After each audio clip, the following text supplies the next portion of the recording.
Let's try it one more time. Same thing. There's as many languages spoken here as there are people in the band. I want to go through every one of these tunes. Creating for me is one of the most powerful, deliberate acts that a human being can do. And Ming Freeman on keyboards. It is one of the most important reasons to exist. Let's start again from the beginning. I want to do the middle section one more time. It gives me tremendous ability to talk to people. Let's play one more time. If I do my job right, the listener should experience the level that I was at while I was writing the music. Thank you. So far, all the songs we've done are locks. It's our opening number. If it's going to survive as the opening number, we got to do it well. The song is called Playtime, and that's what we're having right now. I think we're getting closer. Uno más, por favor. By the end of the day tomorrow, we'll have locks on everything. Treat each instrument separately, and then put it back together and amplify it. Now we got punch. We got punch.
Thank you. Woo. Thank you very much. Wow. That feels really nice what you guys are doing. Appreciate it. It's nice to be back at the Mandalay Bay. It's a very exciting night for us. Tonight is opening night. And we're also making our brand new television special, and you're all going to be part of it.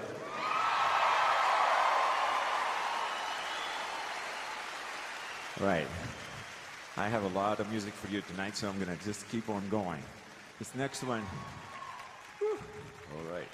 This next one is a piece of music that you might say started it all. It's called Keys to Imagination.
Pedro Eustachio on saxophone.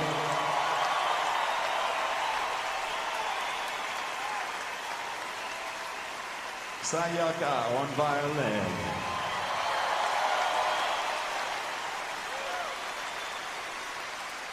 And Ming Freeman on keyboards.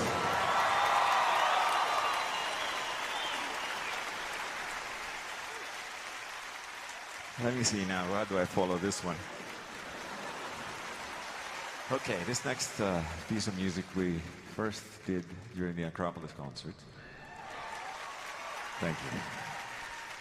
It's about appreciating life.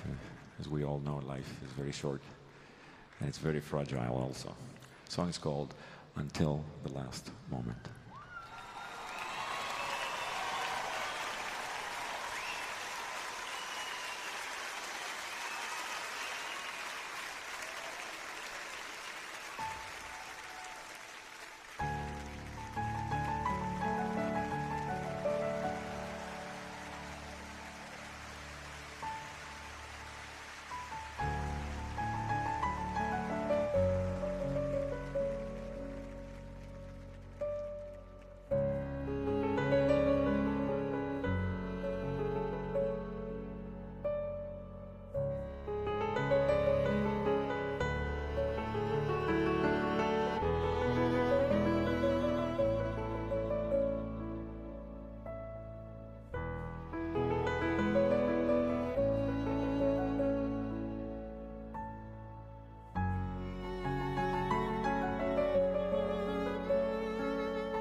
Victor Espinola on the harp.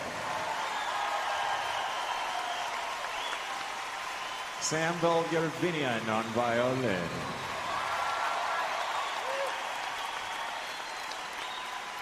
Dan Landrum on hammer dulcimer.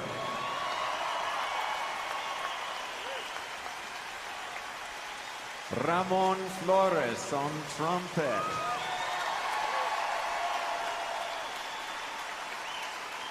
Walter Rodriguez on percussion. And Michelle Amato on vocals.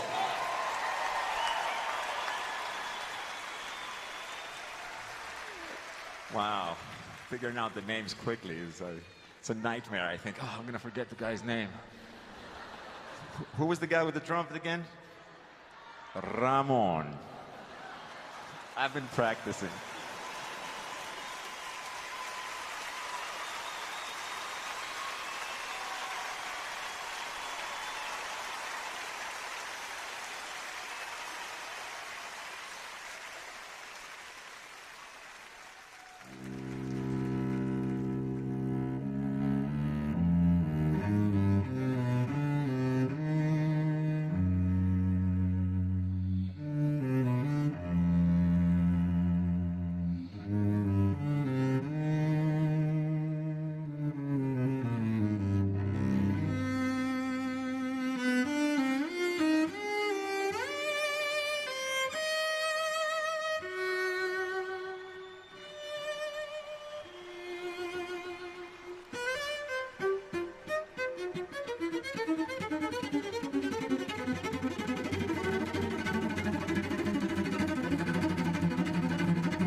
Thank you. All right, this next one is actually a medley of a couple of pieces of music. The first one will feature once again Mr. Pedro Eustache playing a 3,000-year-old Armenian instrument called duduk. Yeah. He'll also be joined by Samvel and Armin. And the next one is one that's one of my favorites. I wrote it when I was a kid. It's called Nostalgia. We'll play them both for you right now.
Thank you.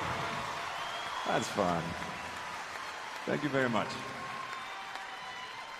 Thank you. You know, the musicians in this orchestra represent a great many of the world's nations and religions and philosophies and schools of thought and schools of music. And in their diversity, they bring great beauty, strength, and color to my music.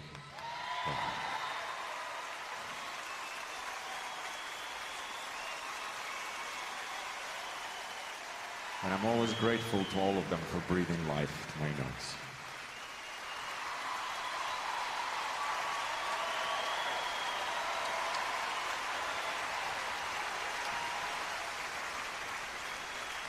Well, you have been absolutely wonderful to perform for, and it's been great being up here. You made our opening night a very special night. This is going to be a night we'll never forget. Thank you all for coming tonight. Love you.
It's a very exciting night for us. Tonight is the opening night. You know, the musicians in this orchestra represent a great many of the world's nations and religions and philosophies and schools of thought and schools of music. And in their diversity, they bring great beauty, strength, and color to my music. And I'm always grateful to all of them for breathing life to my notes.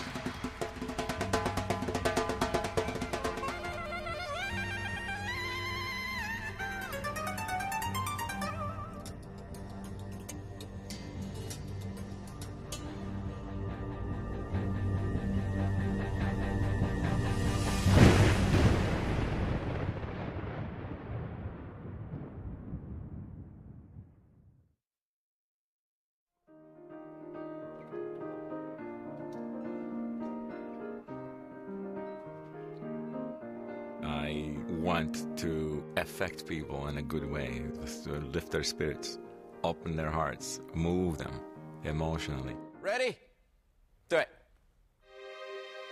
I write a piece of music by myself in the studio, at the piano, at the keyboard, most of the time just sitting quiet and thinking of it, hearing it in my mind. That's one thing. But you take this music now and you bring an Armenian violinist to interpret one of the melodies. And then you bring a Japanese violinist like Sayaka, who's incredible also, to interpret the other violin line. And then you give it to a Venezuelan flutist to interpret a duduk, an Armenian instrument.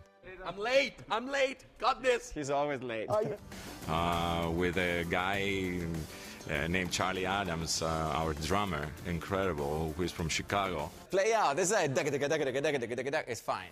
And then you have Hussein Jifri on the bass, who is from Sri Lanka, and on and on and on.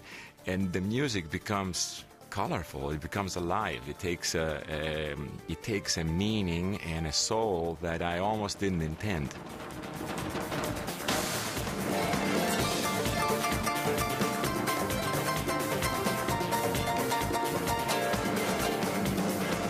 We have all these different ethnic people, different religions, different musical styles, and we all get along. Within a month from the time we start being all together, all these musicians, I believe, become much more intelligent because they're learning from each other too. And the whole show benefits from that. And I'm the catalyst. I just love watching that take place. And I just have to make sure I don't control it too much. Good catch. Bravo. Very good. No Spanish. No more Spanish around here. I come to rehearsal and I go Spanish. And now I got the Japanese speaking Spanish. I got Armenians speaking Spanish. I got Russians trying to speak English. Oh. Yeah. Sometimes this happens during rehearsal and I pretend I know what they just said. The part that's the most enjoyable for me is the multicultural thing that's going on all the time. Because everywhere you turn, it's a different accent. You know, it's somebody who has a different history from yours, a different perspective of their own music and what they bring to this music. And it's the way it ought to be. It's the way life ought to be all the time. Because after you get to know everyone, there's no colors, there's no accents. It's just people that all dig doing music together, and that is so cool. And I really miss it when I'm away from it.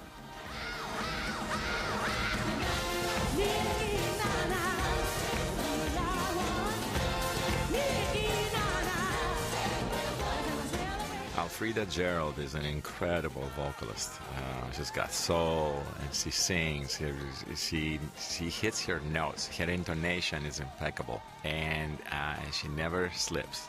She's just phenomenal. And when I cut her loose in the front of the stage, and she takes over the whole audience, she's an incredible performer.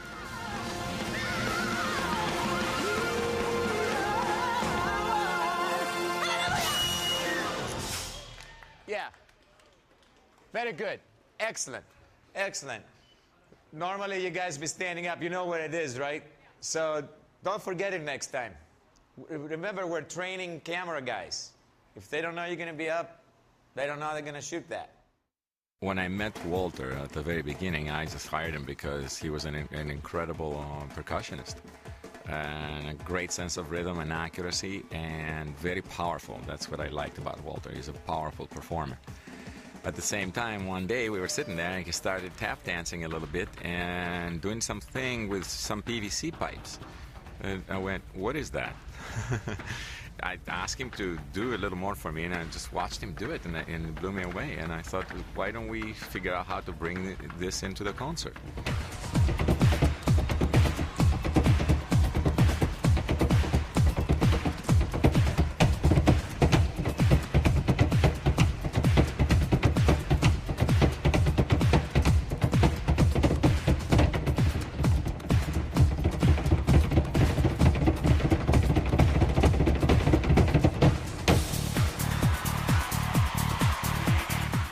My biggest problem is standing in motion. And it's nothing to do with anybody, it just has to do with the writing. The song wasn't meant to do what we're making it try to do right now. Sometimes what you create tells you what it wants to be, and you have to be sensitive enough to allow it to be that.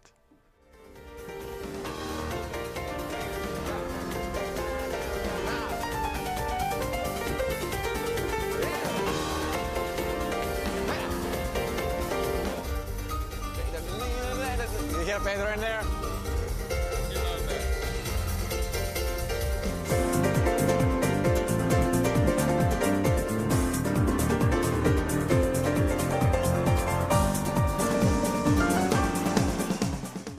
The West Palm Beach rehearsals are the raw rehearsals, are the first time the musicians are getting together with each other. The entire orchestra is not there. Maybe 1/3 of the orchestra is there. And we work through parts of music and then eventually the entire pieces of music as we try to make them work. When you cannot buy it, you gotta make it. So that's what it is. I'm making this, I can't buy this, so I gotta make my own flute. So.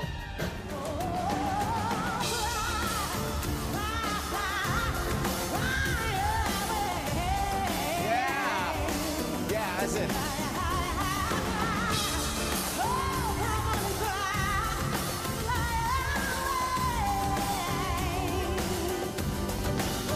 Perfect.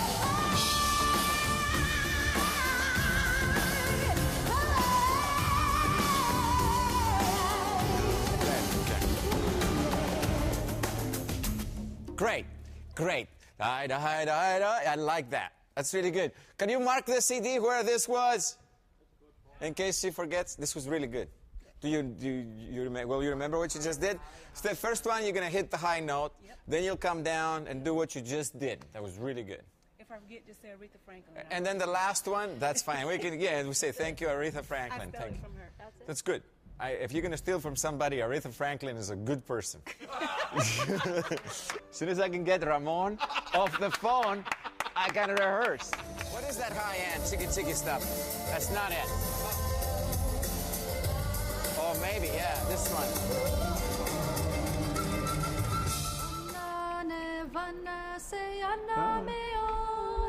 Okay. It's the same thing twice. Okay, here it comes. Let's start it again from the beginning and play your rhythm.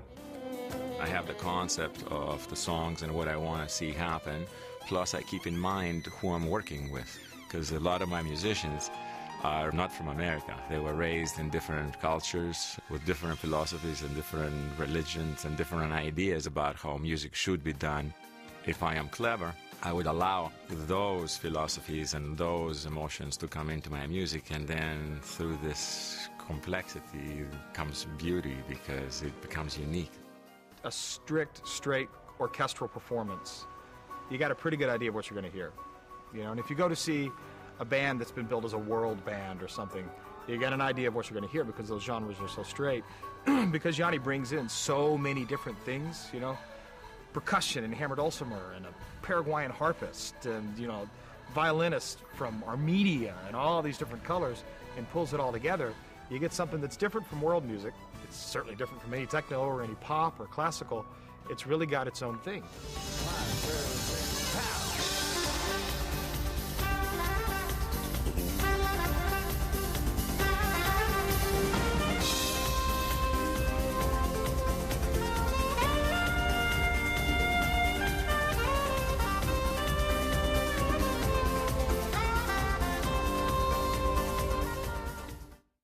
Until the Last Moment is one of my favorite pieces I've ever written in my life, and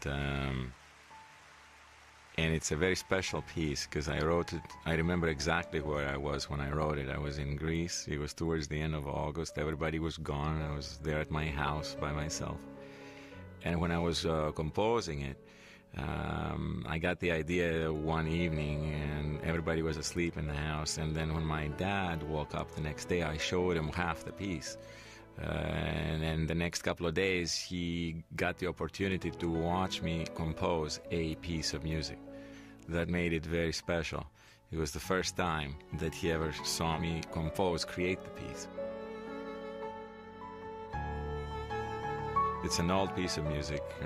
The first time we ever performed it was during the Acropolis concerts, but I still love it every time I play it. And I was telling him, eventually I said, you know, here I'm going to put the cello, and in this part there'll be the orchestra, the violins will begin, and I could sort of sing it for him while I was playing it at the piano in the house. And then I remember I left and I came to America, and it took me a few months, and the piece of music came together, and he finally heard it with the orchestra. It's just, those are moments I'll never forget. You could see tears in his eyes, and he enjoys the piece anyway. He likes Until the Last Moment.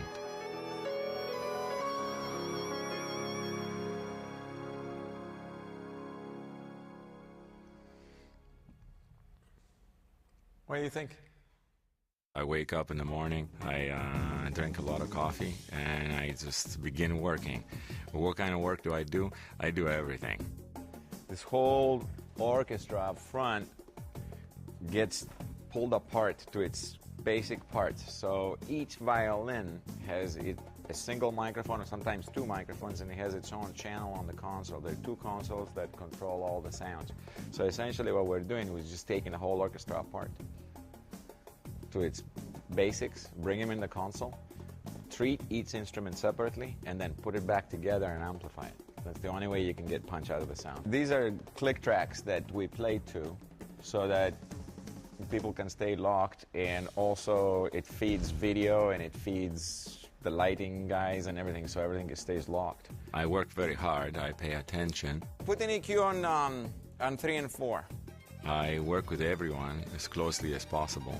Charlie, start from the beginning and just go on the 3 chords there, because people can't figure out where the song is if there's no singing.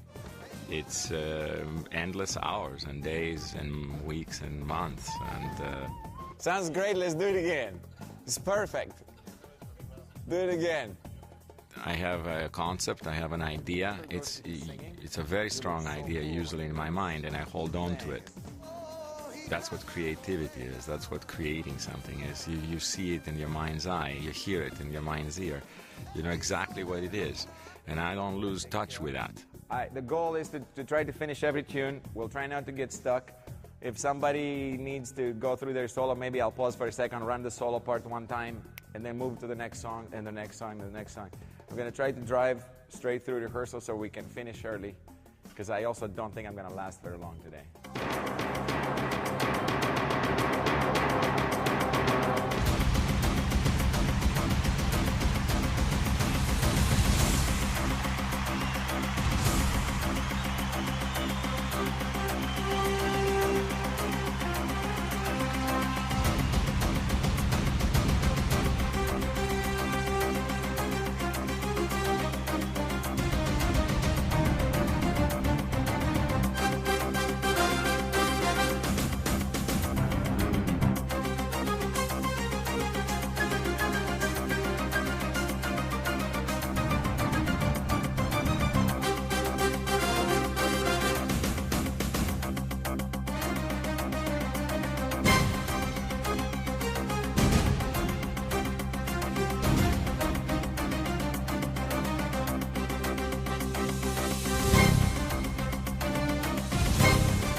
All right, well, standing in motion is great. It's working. I don't have a problem with it. It's going to be the opening. In fact, when I get to the keyboard stations at the very beginning, I'm thinking, here it goes, da, da, da, da. I think I'm going to have lasers going all around, especially on the plucked violin part. and maybe create a cone that actually responds to that plump, plump, plump, plump, plump. You can just do that.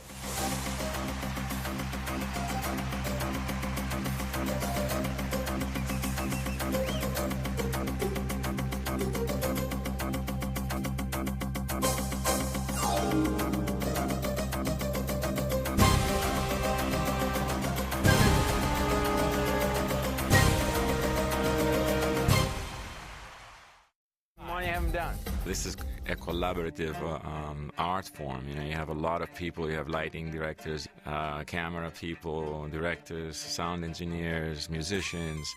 There's a lot of things going on simultaneously, so it does tend to take a life of its own. I just try to keep it so that the life it takes is very close to what I really wanted in the first place.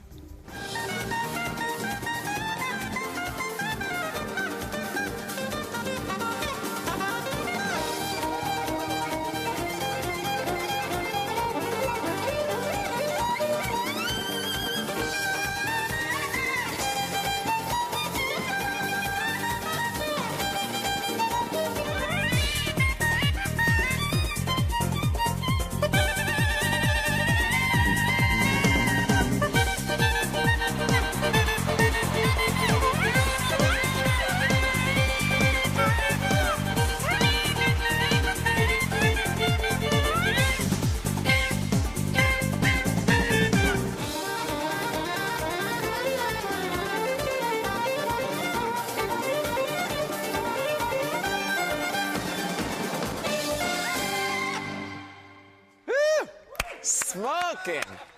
Smoking! Okay, let's do it again. No. I really love Sacred Ground. It starts out with Hammer Dulcimer doing the groove, and that whole thing came about just one of those deals in rehearsal where we start playing, and Yanni says, I like that. We might open the show with that, you know, and we did for a while.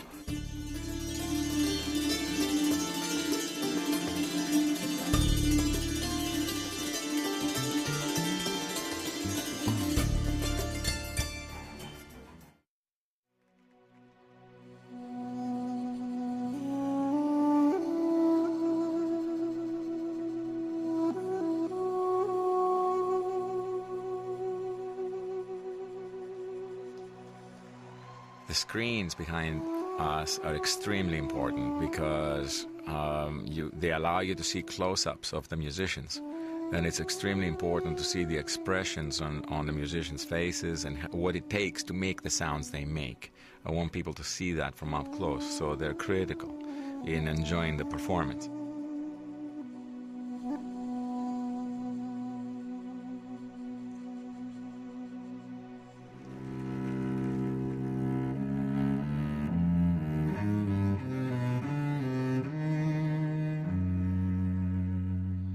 Sasha, Alexander Zhirov from Moscow. What a great cellist. I remember one day he was coming in at rehearsal and I just got this idea in the back of my mind. I just thought, Sasha, come here, bring the cello. And we sat down. I said, look, I have this idea. We can have a cello solo in the middle of the concert, but it has to be full of fireworks. It has to be exciting. It has to be emotional. It has to be beautiful, because the cello is such a gorgeous instrument, but its sound is delicate. It could get destroyed very easily by drums or bass or keyboards or anything else around it. It tends to disappear.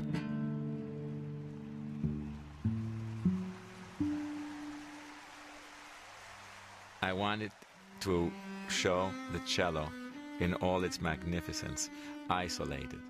And Sasha is such a powerful cellist, powerful performer. He doesn't just play the cello, he attacks the cello.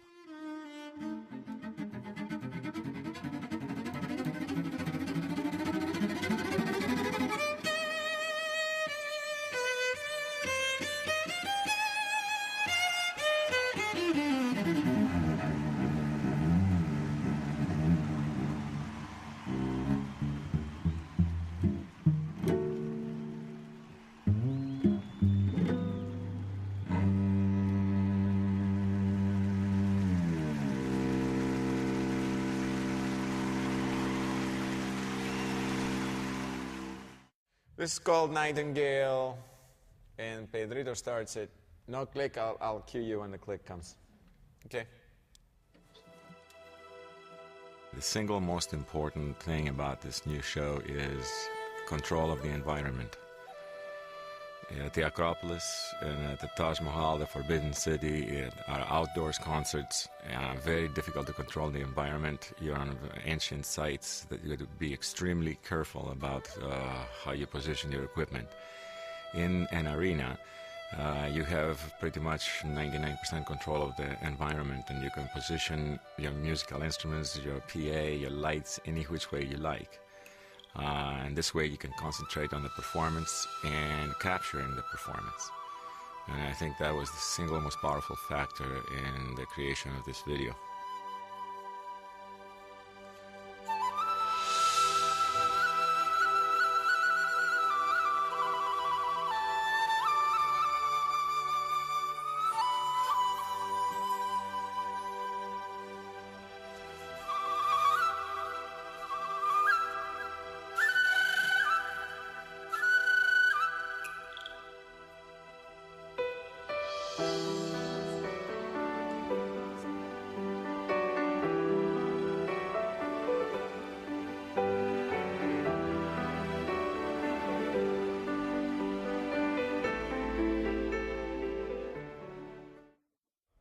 Most critical aspect of everything, because this blocks the sound from the big arenas, cleans it up, and it also lets you hear what everybody else is playing.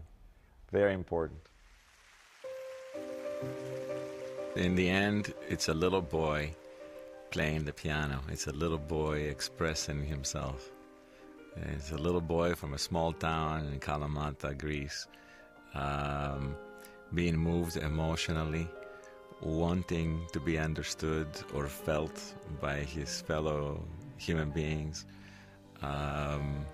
also wanted to be a positive in the society. I've remained a little boy, and I can still write music, and I still feel the same way I felt when I was a little boy about the creative process and the music and making music. And still is one of my greatest pleasures in life, creating. And I still seek to move people emotionally and touch them and touch their hearts. My music is not about complexity or logic, it's about emotion and communication. I think that's the meaning of life right there. I think that's the meaning of being a performer, is communication. If you can touch people's hearts and souls and move them, inspire them, affect them, change their mood, make them feel better, I think that is the meaning of a composer's life. I just make music that I like. I don't make music because it's in this year. I make music because I enjoy doing it. I just write music without thinking about that stuff. And as long as the music is true, it will find its audience. And everyone doesn't have to enjoy it. You know, you can't communicate with everybody. But the whole idea is to communicate with as many people as possible.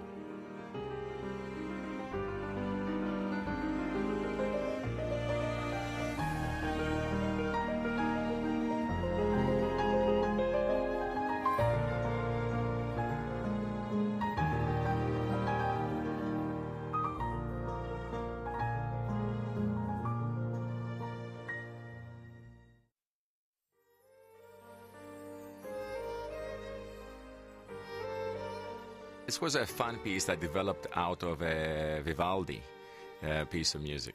And we picked up the speed. We turned it up to about 160 beats per minute, which is incredibly fast. And it was based on a Vivaldi piece. But we also wrote a lot of new parts ourselves. And I have two incredible violinists anyway, with Sample and Sayaka. And I thought, cut them loose, let them have some fun and see some fireworks. And then the rest is history. It's just a fun piece. We call it The Storm. And it's a gas to play on stage, and people love it. We've been doing it on tour now for, I've done 60 shows with that song already, and the public responds to it.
Nice. Nice. Nice.